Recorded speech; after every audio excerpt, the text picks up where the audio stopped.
Nifty bank Nifty में last hour ने दिखाया कि बुल्स अभी भी गेम में है और इतनी जल्दी हार नहीं मानेंगे।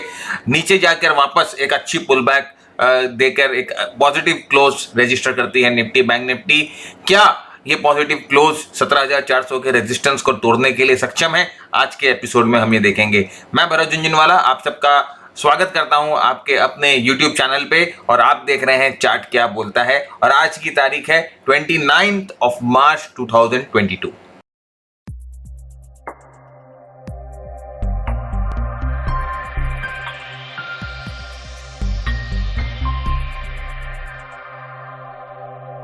तो फ्रेंड्स हम आ जाते हैं, सबसे पहले डेली चार्ट से शुरू करते हैं। और डेली चार्ट पे जैसे हम लोगों ने कल देखा था कि एक pin bar type of formation बना था 200 दिन के मूविंग एवरेज के ऊपर, और हम लोगों ने आपके साथ डिस्कस किया था कि 200 दिन के मूविंग एवरेज को रिस्पेक्ट कर रहा है और 200 दिन के मूविंग एवरेज के पास कंसोलिडेट कर रहा है, इस गैप एरिया को भी सपोर्ट की तरह यूज कर रहा है निफ्टी। तो ये एक पॉजिटिव साइन है। और ये कंसोलिडेशन में जैसे हम लोगों ने आपके साथ ये भी बात की थी कि कंसोलिडेशन में बुलिश कैंडल्स की जो फ्रीक्वेंसी है वो ज्यादा लग रही है, तो मोस्ट प्रोबेबली हम ये एक्सपेक्ट कर सकते हैं कि हमें ऊपर की तरफ मूवमेंट मिले जब ये कंसोलिडेशन खत्म हो।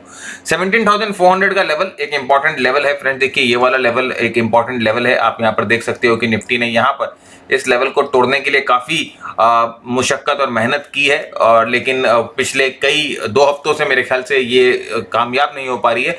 आज वापस इन लेवल को आके ऑलमोस्ट टेस्ट किया है। देखिए आज का हाईज अगर आप देखोगे तो ऑलमोस्ट 17,390 है, तो 17,400 को टच करने की आज थोड़ी सी कोशिश की गई है। और अगर इसे ब्रीच करती है निफ्टी, अगर इसको ब्रीच कर जाती है तो नेक्स्ट लेवल जो सप्लाई लेवल दिखाई दे रहा है वो 17,700 के आसपास है। तो इसको ब्रीच करके अगर यहाँ कंसोलिडेट करती है तो वेल एंड गुड।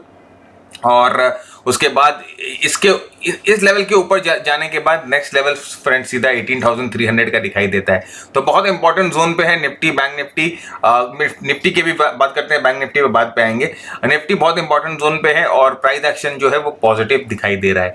अब हम एक बार आर्ली चार्ट पे आ जाते हैं। आर्ली चार्ट पे आके हम थोड़ा सा जूम इन करते हैं सपोर्ट एंड रेजिस्टेंस के लेवल्स को।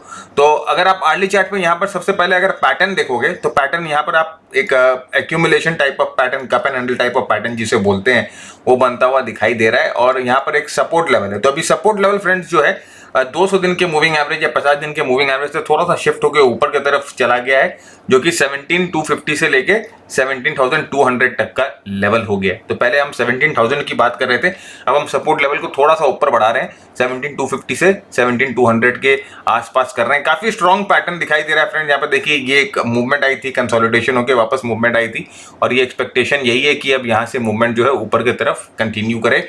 और जो पिछला रेजिस्टेंस है जो बार बार निफ्टी यहाँ पर देखिए टक्कर खा रही है, वो रेजिस्टेंस को तोड़ के आगे की तरफ बढ़े। सपोर्ट लेवल जैसे मैंने आपको कहा ध्यान में रखना है 17,250 से लेकर 17,200 तक का।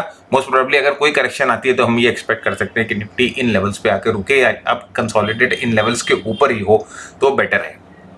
तो ये ये निफ्टी का एनालिसिस हमारी तरफ से। प्राइस एक्शन पॉजिटिव है, मोमेंटम पॉजिटिव है और वॉल्यूम्स भी अच्छी दिखाई दे रही है। अब हम आ जाते हैं बैंक निफ्टी में फ्रेंड्स। बैंक निफ्टी में अगर हम देखते हैं तो देखिए आपको भी बैंक निफ्टी में ऑलमोस्ट एक बुलिश पैटर्न ही दिखाई दे रहा है। देखिए लॉन्ग टेल है और एक बुलिश पैटर्न है, क्लोज ऑलमोस्ट ओपन के आसपास ही है, और एक सपोर्ट जोन यहाँ पर नीचे की तरफ बना है जो हम आर्ली चार्ट पे जाके देखेंगे। लेकिन अगर आप परफॉर्मेंस की बात करो तो बैंक निफ्टी ने निफ्टी को अंडर परफॉर्म किया है। वापस देखिए ये जो चिंताजनक बात है बैंक निफ्टी के लिए, मोमेंटम नहीं है। Bank Nifty is just missing the momentum. जो मोमेंटम बैंक निफ्टी में होना चाहिए वो मोमेंटम हमें दिखाई नहीं दे रहा है। आप देखिए यहाँ पर जहाँ पर निफ्टी 0.5% बढ़ती है और बैंक निफ्टी सिर्फ 0.3% बढ़ रही है, तो अंडर परफॉर्मेंस है। बैंक्स को जल्दी से बैकअप करना पड़ेगा फ्रेंड्स, क्योंकि ये अंडर परफॉर्मेंस ज़्यादा दिन तक अगर रहे तो फिर वो सेलर्स का ध्यान खींचती है और फिर क्या है कि सेलर्स अपने ग्रिप में ले लेते हैं उस चीज़ को। रेजिस्टेंस जोन हमारा इंटैक्ट है, हमारे 200 दिन का मूविंग एवरेज, ये गैप एरिया, यहाँ पर मल्टीपल रेजिस्टेंस है। और मैंने आपसे बार बार आपके साथ यही रिपीट किया है कि बैंक निफ्टी को ऊपर जाने के लिए बहुत ज़्यादा मेहनत करनी पड़ेगी, निफ्टी से बहुत ज़्यादा मेहनत करनी पड़ेगी बैंक निफ्टी को ऊपर जाने के लिए, क्योंकि multiple level of resistance bank Nifty में है। तो ये वाला जो लेवल है 37,000 का लेवल एक बहुत इंपॉर्टेंट रेजिस्टेंस लेवल है। और यहाँ पर हम सपोर्ट की बात करते हैं तो मैं आपको आर्ली चार्ट पे आ जाता हूँ। अर्ली चार्ट पे फ्रेंड देखिए एक इंपॉर्टेंट सपोर्ट बना है 35,450 के लेवल पे, 35,500 भी बोल सकते हैं आप। यहाँ पर एक इंपॉर्टेंट सपोर्ट बन चुका है और यहाँ पर भी देखिए एक cup and handle type of formation आपको बनता हुआ दिखाई दे रहा है अर्ली चार्ट पे।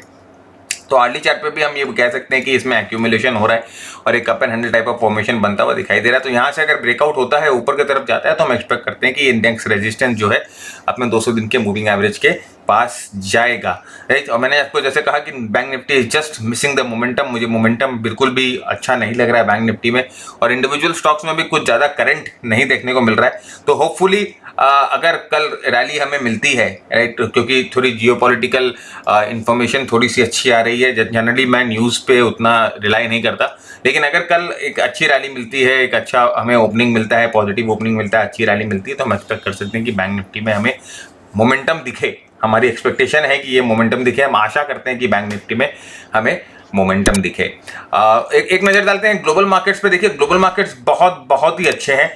मैं आपको ग्लोबल मार्केट्स पे दिखाता हूँ। ग्लोबल मार्केट्स जैसे कि आपने देखा कि US 500 का चार्ट देखिए, अगर आपको याद होगा फ्रेंड्स, ये फ्लैग जो था ये हम लोगों ने आपके साथ डिस्कस किया था US 500 में, US 30 में ये हम लोगों ने फ्लैग डिस्कस किया था, नैस्डैक में आपके साथ ये फ्लैग डिस्कस किया था। और ये हम उस समय बात कर रहे थे जिस समय लोग बहुत ही ज़्यादा नकारात्मक थे। They were not very much optimist about the stock markets. सब कोई सोच रहे थे कि एक नॉर्मल पुल बैक है और उसके बाद मार्केट वापस गिर जाएगा। देखिए एक इस तरह का एक vertical pull back, of course मैं नहीं चाहता कि इस तरह का वर्टिकल पुल बैक आए, क्योंकि इस तरह का वर्टिकल पुल बैक अगर आता है तो जो फॉल आती है वो भी बहुत शार्प होती है। लेकिन जो पैटर्न है हमारे आंख के सामने, जो हमें पैटर्न दिखता है, हमें उस पैटर्न पे पहले भरोसा करना चाहिए, उस पैटर्न के बारे में पहले सोचना चाहिए, बाद में कुछ एनालिसिस हम कर सकते हो। तो यहाँ पर देखिए फ्लैग पैटर्न था और तीनों जगह, तीनों इंडेक्स में फ्लैग पैटर्न ने बहुत अच्छा प्ले आउट किया। फ्रेंड्स फ्लैग पैटर्न के ऊपर 2 वीडियो हम लोगों ने बना के रखी है यूट्यूब पे, आप जाके यूट्यूब पे दोनों फ्लैग पैटर्न की वीडियोस देखिए। एनहांस फ्लैग पैटर्न है, आप जिस तरह से फ्लैग पैटर्न ट्रेड करते हो और हम जिस तरह से फ्लैग पैटर्न ट्रेड करते हैं उस पर रात दिन का फर्क है, आपको पता चलेगा, आपका पूरा पर्सपेक्टिव चेंज हो जाएगा फ्लैग को ट्रेड करने का।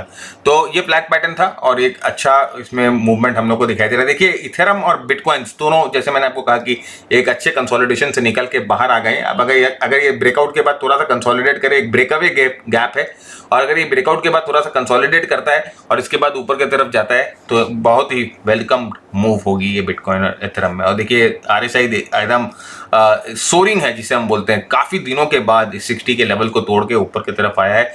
सोरिंग RSI है और एक डंका बजा के ये कह रहे हैं कि भाई वी आर बुलिश, राइट। तो स्ट्रॉन्ग है बिटकॉइंस और इथेरियम दोनों। बेसिकली अगर आप देखोगे सारे ही जितने भी क्रिप्टो करेंसीज है सारे सब स्ट्रॉन्ग दिखाई दे रहे हैं।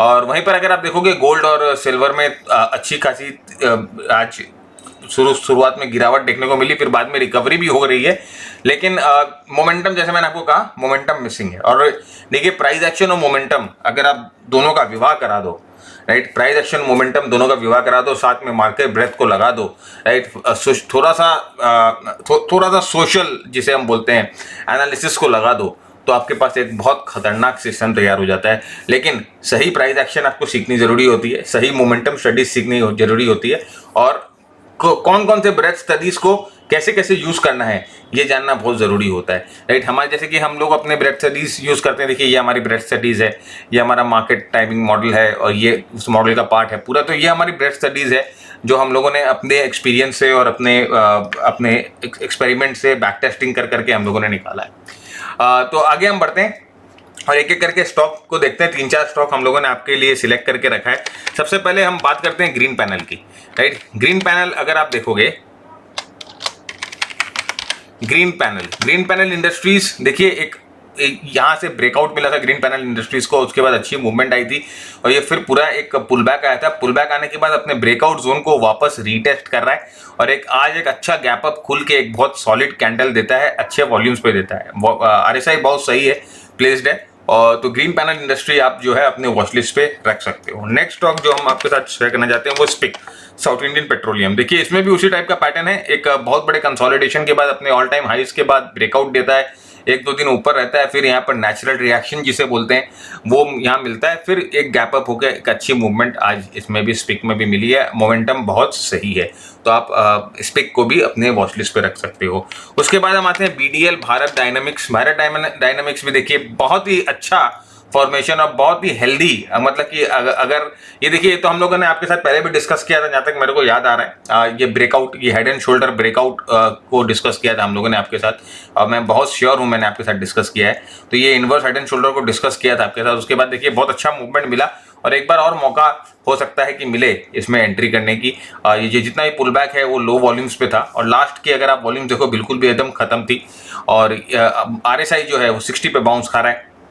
एक अच्छा मोमेंटम जो बनता हुआ दिखाई दे रहा है, मोमेंटम स्ट्रक्चर बनता हुआ दिखाई दे रहा है, प्राइस स्ट्रक्चर बनता हुआ दिखाई दे रहा है फ्रेंड्स। तो जैसे मैंने आपको कहा कि मार्केट को अगर आप मोमेंटम, प्राइस और ब्रेथ एनालिसिस से समझ लो तो फिर आपको और कुछ नहीं ज़रूरत होती है, राइट। लेकिन बस ये जरूरी होता है कि आप जहाँ से सीखो और जहाँ से पढ़ो चीज़ों को, वहाँ एक सही इंफॉर्मेशन से सीखो, तो आपकी लर्निंग कर्व जो है वो कम हो जाती है। उसके बाद देखिए टिमकेन इंडिया एक बहुत बड़े कंसोलिडेशन से, यहाँ पर देखिए काफी बड़ा कंसोलिडेशन का ब्रेकआउट करके यहाँ पर सस्टेन नहीं कर पाया। 1 2 3 4 5 6 7 दिन का natural reaction, lower high low loss बना के लो वॉल्यूम्स पे, और आज एक अच्छी मूवमेंट यहाँ पर बनती हुई दिखाई दे रही है, और RSI भी बहुत सही तरीके से प्लेस्ड है। तो टिमकेन इंडिया एक स्टॉक है जो अपने वॉच लिस्ट पर रख सकते हो। शुगर स्टॉक्स की अगर हम बात करें तो अवध शुगर आप देख सकते हो, राइट।